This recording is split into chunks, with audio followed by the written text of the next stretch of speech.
De vivir una temporada en la calle a empresario. Impactante historia en dos partes. Mi padre era industrial, tenía una fábrica de lencería de mujer y a nivel nacional. Había gente que me mandaba a hacer cosas, trabajos espirituales para que yo no progresase. Me paró un policía, me rompió la licencia de conducir, no podía manejar, no podía hacer nada. Con mi familia en la calle, durmiendo en la calle, literal. Nada, cartones, algunas cosas porque andábamos con un carrito de supermercado con nuestras cosas. Y cuando nosotros íbamos a ese supermercado, estábamos en la calle, los mismos empleados nos daban de $1, de $5. Me llevaron a un centro de detención, en realidad 5 centros de detención. 5 meses, 4 meses y medio, 5 meses después, estábamos viviendo en un departamento con vista al mar. Y terminé febrero con 700 empleados. Y ahorita ya no nos va a decir cuántos tiene porque lo van a secuestrar. Claro, no se trata de cuántos empleados tengas, sino que se trata de cuánta gente tú ayudas. Carlos Chaurille, empresario de la industria del servicio en Miami, de origen chileno, de esas historias con grandes contrastes que se aprecian en dos partes. Lo tuvo todo, luego como inmigrante pasó a la nada. Nos cuenta cómo salió de ahí y ahora ayuda a cientos de familias. Bueno, mi infancia fue bastante buena, libre de carencia. Nací en una familia acomodada. Mi padre era industrial, tenía una fábrica de lencería de mujer, ropa interior de mujer, y a nivel nacional. Ya vivíamos en una casa bastante grande, amplia. Yo soy el menor de 4 hermanos, son 2 hombres y 2 mujeres. Yo soy mucho menor que la menor, 9 años. Entonces fui el consentido, fui el mimado de la familia. ¿En qué ciudad? ¿En Santiago? En Santiago de Chile. ¿Y su juventud qué recuerda? Mi adolescencia también fue muy buena hasta los 16 años. Ahí cambió mi vida radicalmente porque a los 16 años mi padre murió. Yo vivía solo con mi madre, vivía solo con mi madre y mi padre, y él murió. Por lo tanto, mis hermanos estaban todos casados y yo tomé la rienda de la familia, de la casa. Además que después que murió mi padre, como 2 años después, a mi madre la estafaron. Mi padre tenía mucho dinero prestado y a mi madre después no le pagaron ese dinero, pero todavía vivíamos bien. Ella me pagó mi educación, me pagó la universidad, me pagó todo. Y de 16 años ya también estaba al frente de los negocios. Después que murió mi padre, mi madre cerró la fábrica y tenía propiedad y vivía de la renta. Ok. Yo a los 18 años, cuando salí de la escuela, abrí mi propio negocio. Siempre me gustaron los autos, estudié mecánica automotriz, me dediqué a buscarle autos a la gente acomodada. Me apasionaron los negocios. Precisamente por esa pasión descubrió que existe el mal y hay quienes trabajan para él. Me iba muy bien al principio, pero pasaba un tiempo y se caían los negocios. Habría otro, me pasaba exactamente lo mismo. ¿Cuántas veces le pasó y con qué tipo de negocios? Tuve ese negocio de los autos, tuve cafetería, tuve fábrica de muebles, fábrica y reparación de muebles. Y siempre me costaba mucho más de lo que debiera costar. Hasta que conocí a una persona que me dijo que eso no era normal. No se trataba de suerte, sino que era algo más. ¿Y era algo más? Había gente que me mandaba a hacer cosas, trabajos espirituales para que yo no progresase. ¿Quién era? Bueno, era un familiar. Era un familiar directo, me hizo mucho daño a mí y después seguí adelante batallando, y cuando me casé también me hizo mucho daño a mí, a mi esposa. No querían que tuviéramos hijos. Al final lo tuvimos, el bebé lo tuvimos solos, no le contamos a nadie que estaba embarazada. Todo porque la atención de mi madre era hacia mí. Fui a un santero, me hacía una limpia, que se dice. Entonces yo decía, bueno, esto debe ser de Dios porque me mejoré, qué sé yo, o sea, se mejoraron las cosas, pero al tiempo después volví a caer. Al pasar los años, se abrió la oportunidad de emigrar hacia los Estados Unidos. El mal lo siguió, nos cuenta. O sea, todo lo que pasaba en un trabajo mal, me pasaba a mí. Me machacaba los dedos, no sé, de repente amanecía con las manos agarrotadas, no podía trabajar. Era espantoso. Fuerzas extrañas que me siguieron hasta acá. También busqué ayuda. Estuve por años yendo a santeros, a gente que lee los caracoles. Por ignorancia me metí tanto en eso que cuando había algún evento de ese tipo, nosotros le llevamos ofrenda a los demonios. Ahora yo sé que son demonios. Ya entonces estaba muy metido en eso y eso me estaba cada vez llevando para abajo. La situación lamentablemente empeoró al punto de la indigencia, cuando Carlos no tuvo la oportunidad de renovar su permiso de permanencia en Estados Unidos. Me paró un policía, me rompió la licencia de conducir y me detuvo. Me detuvieron, tuve 8 o 9 horas detenido, salí, pero ya no podía manejar, no podía hacer nada. Y el 2011 yo perdí el auto, el van, perdí el departamento, perdí todo. No teníamos trabajo, nos pusieron un 3-day, nos botaron del departamento y yo estuve exactamente un mes con mi familia en la calle, durmiendo en la calle, literal.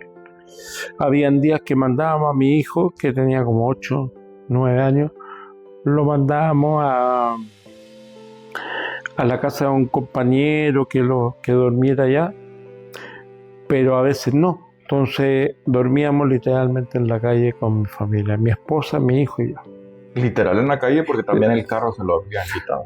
Todos me quitaron el carro, me quitaron el departamento. No teníamos carro, no teníamos nada, literalmente en la calle. Porque hay quienes en este país que se quedan en su carro y van y se quedan en los estacionamientos. Exacto. Y eso es lo que conocemos como un homeless aquí. Exacto. Pero usted en la calle significa que usaban ¿qué para poner sobre el suelo la seque? Nada, cartones, algunas cosas porque andábamos con un carrito de supermercado con nuestras cosas. A veces se abría la puerta de uno de los moteles, de un motel de esos bien antiguos, feos, y nos metíamos y nos quedábamos a veces en el lobby del motel. Nosotros cuando vivíamos en el departamento, al frente teníamos un supermercado que íbamos todos los días a comprar y eso. Y cuando nosotros íbamos a ese supermercado, estábamos en la calle, los mismos empleados nos daban de $1, de a $5, para poder comprarle una hamburguesa en el McDonald's a mi hijo, algo. Así estábamos. El 2011 fue donde topé fondo. Mi familia, ni la familia de mi esposa, supo nunca, hasta después. Pero en ese momento no le quisimos contar a nadie. Había gente que no conocíamos, que sabía nuestra situación y de repente nos daban, no sé, $50, $60 para quedarnos en un cuarto de esos moteles, a veces, o para comprar comida, lo que sea. Ya, pero sí, indigente 100%. Una señora chilena que es miembro del Club de Leones, de uno de los clubes de leones acá en Miami. Ya nos había dado $200 para que comiéramos, lo que sea. Entonces íbamos pasando con mi señora y mi hijo, con mi esposa y mi hijo, por un edificio y decía se renta, cerca como a 2 cuadras de donde vivíamos antes. Y entramos y estaba el dueño del departamento. Y oiga, ¿cuánto vale el departamento? Y nos dijo $650. Ok, mire, tome, tengo 200. Wow. Me lo renta, le puedo pagar 200 y cuando encuentre trabajo le empiezo a pagar el resto. Y nos miró como 30 segundos, 40 segundos. ¿Sabe qué? Sí, deme los $200. Wow. Y nos quedamos en ese departamento como poco menos de un año, pero durmiendo en la baldosa, durmiendo en el piso. Claro. No teníamos colchón, no teníamos nada. Unas personas nos regalaron unas cacerolas para hacer comida, qué sé yo. Mi esposa consiguió trabajo en la playa, mi hijo estudiaba en la playa y yo también conseguí trabajo en la playa. Entonces dije, bueno, estamos los tres en la playa, estamos gastando mucho en bus, busquemos la playa y tú sabes que la playa es cara. Voy a ir a la playa a ver si encuentro algo. Me bajé del bus y empiezo a caminar. El primer letrero que yo vi de renta era uno de 2 dormitorios y un baño. Grande, amplio. Eso cuestan fácil $2.500, $3.000 en la playa. $1.200. Oh, wow. Wow, le hice el cheque ahí para asegurarlo.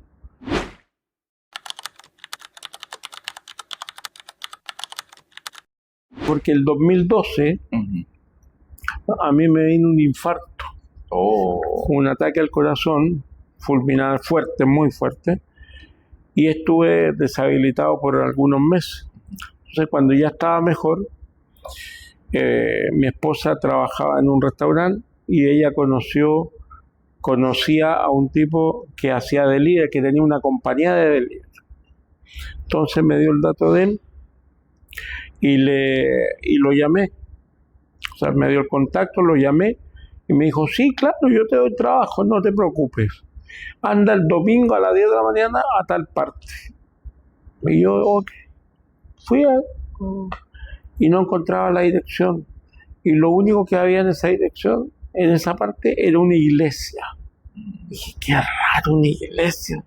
Bueno, entré, pregunté por él, me dijeron que estaba ocupado. Después empezó el servicio, me quedé al servicio de la iglesia. Y cuando terminó, le dije, hola, ¿cómo estás? Sí, pero ahora no puedo hablar. Anda el lunes a las 9 de la mañana a tal dirección italiana. Perfecto.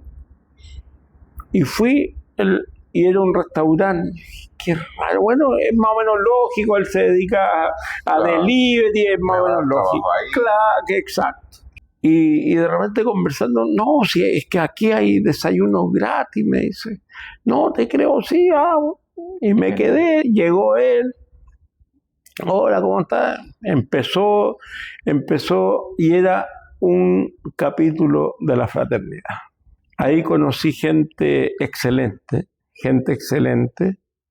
donde me ayudaron mucho. Y ahí fue donde comenzó el repunte psicológico, financiero, físico y todo de mío y de mi familia. Pero lo que me impactó, como yo siempre he sido hombre de negocio, que había gente que tenía adicciones, que daba el testimonio, que llegaron muy mal económicamente claro. Y ahora eran tremendos empresarios. Usted dijo, yo quiero de eso, claro. Eso quiero yo. Claro. En la fraternidad hay un papel donde te pasan un papel y un lápiz para que tú escribas tus necesidades. A ver si esto funciona. Y puse, Señor, necesito que me des un departamento en la playa, pero con vista al mar. Y eso era, pero había que ser millonario, ¿ves? Bueno, para hacerte el cuento corto, y eso fue lo que me impulsó en la fe, que 5 meses, 4 meses y medio, 5 meses después, estábamos viviendo en un departamento con vista al mar. Fue algo impresionante, impresionante. Y con un mejor trabajo y todo mejor. Y ahí empezó a escalar un poco pero por la fe. Pero no todo fue color de rosa. Llegó un momento también en el que... Era en el departamento de mantenimiento del hotel. Yo como tenía, pero para una compañía, para una agencia de empleo. Entonces, como yo siempre tengo la visión de los negocios. Entonces, yo un día estaba en el hotel y me puse a mirar a toda la gente, a todo el personal, a toda la gente que trabajaba. Y dije, ¿y qué gana la agencia? ¿Cómo es este negocio? Y así me hice amigo del manager de esa compañía en ese hotel y me empezó a explicar. Y un día le dije, ¿sabes qué? Voy a renunciar, voy a poner mi propia compañía. Y se rió el tipo. Bueno, un mes después tenía mi compañía y como 20, 25 días después tenía mi primer cliente, un hotel chico. Eso fue el año 19. En marzo del 2020 cerraron todo. Miami Beach era una ciudad fantasma. ¿Cuántos empleados tenía en ese momento?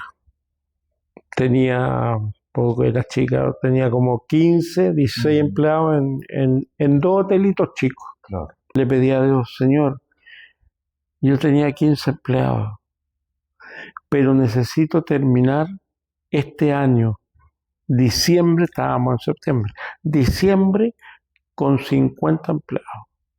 Y yo agarraba mi celular y empezaba a calcular cuánta plata iba a ganar con 50 empleados, cómo la iba a gastar, todo. Esto me resuelve, Dios. Esto, con 50 empleados ya no hago nada más. En octubre, como se empezaron a abrir ciertos negocios, uno de esos negocios era una cafetería. Entonces le digo a mi señora, vamos a tomarnos un café, distraigámonos un rato. Y pasa un tipo por ahí y me queda mirando y me dice, tú eres de mi competencia, tú eres mi competencia. ¿Cómo que competencia? ¿Quién eres tú? ¿O qué? Claro, ¿de qué se trata? Sí, yo tengo una compañía igual a la tuya, pero ¿cómo sabes qué compañía tengo yo? Porque yo conozco mi competencia. Bueno, resultó ser el dueño de la compañía que yo trabajaba en el otro hotel. El ex jefe. El ex jefe, que no tenía idea de que yo... ¿Tú eres el dueño de...? Sí, yo trabajé para ti, le dije. No te puedo ir, dio la vuelta. Se sentó en la misma mesa con mi esposa y yo. Y me dice, a ver, cuéntame. Y le conté todo. Qué bueno, ya, listo. La compañía era un monstruo, muy grande, o sea, competencia entre comillas. Y otro día vamos pasando con mi esposa por afuera, ya había cerrado la cafetería, y me tocan el vidrio por dentro. Y le digo, y era él, ven, me abre la puerta, me hace pasar. Me dice, oye, ¿tú quieres hacer negocios conmigo?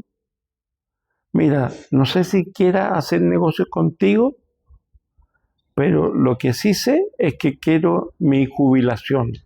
Claro. Y me miró a los ojos y me dijo, yo te voy a dar tu jubilación. Me dijo, anda a verme a la oficina. Perfecto. Fui, me propuse un negocio, cerré mi compañía, abrí otra, y esa compañía nueva se asoció con ellos y hasta el día de hoy estoy trabajando con ellos, para que veas que las cosas no pasan por fuerza terrenal, pasan por fuerza celestial. Claro. Empezamos a funcionar el 15 de noviembre. Ok. Terminé diciembre, que yo quería 50 empleados, terminé con 260. Wow. Terminé enero con 580 y terminé febrero con 700 empleados. Y ahorita ya no nos va a decir cuántos tiene porque lo van a secuestrar. Claro, no, que el negocio ha fluctuado, ¿cierto? Claro. Pero la verdad que no se trata de cuántos empleados tengas, sino que se trata de cuánta gente tú ayudas. Yo cuando conocí cómo funcionan las cosas de Dios, empecé a pedirle que me usara para ayudar a la gente. Señor, úsame. Y me está usando para ayudar a mucha gente. Y lo reconfirmó recientemente, en medio del duro proceso para obtener un estatus de permanencia en Estados Unidos y superar una orden de deportación. Me llevaron a un centro de detención, en realidad 5 centros de detención. Terminé en Texas. El primer mes para mí fue chocante, porque imagínate, ¿qué es esto? Yo nunca había estado así y sin cometer en realidad ningún delito. Claro. Pero a partir del segundo mes yo ya me relajé porque vi un propósito en Dios. La gente, o sea, Él me mandaba gente a mí que no me conocía a pedirme consejo, a pedirme una palabra de aliento. Y literal, se salvaron vidas. Llegan 2 personas donde mí y me dicen, don Carlos, me dice, ¿sabe qué? Donde nosotros estamos durmiendo, hay una persona, un muchacho joven de 20 años, hondureño, que está pensando en suicidarse. Que ¿se lo podemos traer? Por supuesto. Y yo hablo con él, hacemos una oración muy fuerte. Fueron consejos, o lo que yo hablaba eran palabras que yo no ocupo nunca. ¿Me explico? Entonces después yo decía, pero en realidad ¿qué dije? Y la gente estaba pero así, ¿me entiendes? O sea, súper impresionada. Al otro día, este mismo muchacho, desde ese día hasta que yo me fui de ese centro, no paró de jugar fútbol, de estar muerto de la risa. O sea, nunca más pensó en nada. Después había otro, un chileno, que me hice muy amigo de él, que él estaba en una depresión absoluta, tenía una hija que no creía en Dios, y le empecé a hablar de la palabra, de esto, con ejemplos. Y me dice, Carlos, me dice, en realidad, literal, me salvaste la vida. No, yo no, dale gracias a Dios, le dije, yo no hice nada. Y después él se fue a Chile, y ahora he hablado con él, y me dice, Carlos, que no sabes lo que pasó, que con todas las oraciones que hicimos, mi hija cree en Dios y quiere venir a verme, y le da gracias a Dios todos los días. Wow. O sea, sí se cambiaron vidas. Había mucha gente de Rusia, de Georgia, de Eslovenia, de toda esa parte del mundo, pero uno en especial, siempre me veían leyendo en la mañana, tomándome un café y leyendo la Biblia, pero uno de ellos me dijo, Carlos, estoy mal, el viernes que viene me dice, ¿cuándo tengo la corte de fianza? Pero no están dando fianza, no sé qué hacer, ven, vamos. Hicimos una oración tan fuerte, y cuando él se fue, yo le entregué un ayuno por él a Dios, de lunes a viernes. El jueves en la tarde, noche, me sentí mal, se me bajó el azúcar por el ayuno. Las enfermeras ahí me dijeron que si no comía algo dulce, me tenían que llevar al hospital. Entonces entregué el ayuno y le dije, gracias Dios mío, me comí, no te miento, un pedazo de galleta y como que reviví. Después de eso, en la noche, lo llamó la esposa y le dijo que el fiscal no iba a apelar, que sí iba a salir, que el viernes pagaban la fianza, a más tardar el lunes salía. Wow. Entonces, wow, pero eso no es todo. Uno sirvió a Dios con eso, por el alma. de esa persona. Pero Dios no se queda con todo. Dios te paga por hacer eso. ¿Cómo me pagó a mí? Yo estuve 8 meses. Habían pasado 8 meses desde que estuve ahí, desde que me arrestaron hasta ese día. Y yo estaba esperando 8 meses que reabrieran mi caso para poder salir. Y ese día viernes reabrieron mi caso. Y eso no es coincidencia. Por nada del mundo es coincidencia. Ni la coincidencia ni la suerte existen.